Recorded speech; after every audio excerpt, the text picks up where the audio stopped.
Assalamualaikum warahmatullahi wabarakatuh. Pada kesempatan kali ini saya akan mempresentasikan jawaban UTS manajemen resiko. Let's go. ISO 31000. Menurut ISO 31000 tahun 2018, manajemen risiko adalah suatu kegiatan organisasi yang terarah dan terkoordinasi terkait dengan pengelolaan risiko. ISO 31000 tahun 2018 adalah panduan penerapan risiko yang terdiri atas 3 elemen, yaitu prinsip, kerangka kerja, dan proses manajemen risiko. Proses manajemen risiko. Proses manajemen risiko SNI ISO 31000 tahun 2018 digunakan sebagai rujukan agar organisasi dapat menjaga konsistensi pelaksanaan tahapan proses pengelolaan risiko mereka, mulai dari penetapan konteks sampai dengan pemantauan, tinjauan, dan pelaporan masing-masing risiko yang dikelola. Proses manajemen risiko terdiri atas 6 tahap. Yang pertama, penetapan lingkup. Yang kedua, konteks dan kriteria. Yang ketiga, perlakuan risiko. Keempat, komunikasi dan konsultasi. Yang kelima, pemantauan dan tinjauan. Dan yang terakhir, pencatatan dan pelaporan. Asesmen risiko.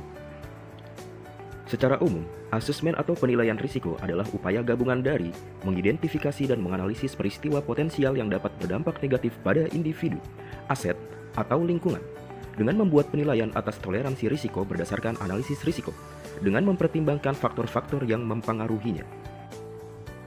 Manajemen risiko mempunyai 8 prinsip, yaitu terintegrasi, terstruktur, disesuaikan, inklusif, dinamis, informasi terbaik yang tersedia, faktor manusia dan budaya, serta peningkatan. Kerangka kerja manajemen risiko. Kerangka kerja dapat diartikan sebagai sejumlah pemikiran, konsep, ide, atau asumsi yang digunakan untuk mengorganisasikan proses pemikiran tentang sesuatu atau situasi. Kerangka kerja manajemen risiko mempunyai 6 komponen. Yang pertama, integrasi. Yang kedua, kepemimpinan dan komitmen. Yang ketiga, perancangan. Keempat, implementasi. Yang kelima, evaluasi. Dan yang terakhir, perbaikan. Mitigasi risiko. Mitigasi risiko merupakan pengambilan langkah-langkah untuk mengurangi kerugian yang dapat ditimbulkan dari dampak atas risiko. Karena wujud risiko belum diketahui secara jelas, maka perlu adanya pengelolaan risiko secara baik dan benar agar tidak berdampak pada kelangsungan proses bisnis utama. Perizinan berusaha berbasis risiko pada Undang-Undang Nomor 11 Tahun 2020 tentang Cipta Kerja. Perizinan dilakukan berdasarkan penetapan tingkat risiko dan peringkat skala usaha. Dalam bagian penjelasan, tingkat risiko ini adalah potensi terjadinya bahaya terhadap kesehatan hingga lingkungan.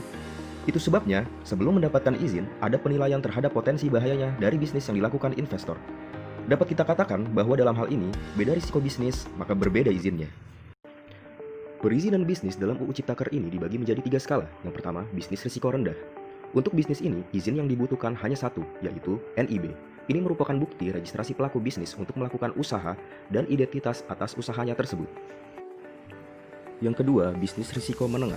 Pemerintah membaginya dalam 2 kelompok. Pertama, menengah rendah, yaitu seperti wisata agro dan jasa manajemen hotel. Yang kedua, menengah tinggi, seperti industri mesin pendingin ataupun industri konstruksi berat siap pasang. Izinnya hanya 2, yaitu NIB dan pernyataan atau pemenuhan sertifikat standar. Yang ketiga adalah bisnis risiko tinggi. Untuk bisnis ini, izinnya tetap 2, yaitu NIB dan izin persetujuan dari pemerintah pusat untuk memulai usaha. Jika memerlukan standarisasi produk, maka pelaku usaha wajib untuk memiliki sertifikat standar yang diterbitkan pemerintah pusat sebelum barangnya dipasarkan. Penilaian perizinan berusaha berbasis risiko ini akan mencakup 5 aspek, yaitu kesehatan, keselamatan, lingkungan, pemanfaatan sumber daya, dan risiko volatilitas. Oke, baik, terima kasih telah menyaksikan video ini. Jangan lupa komen, like, and subscribe.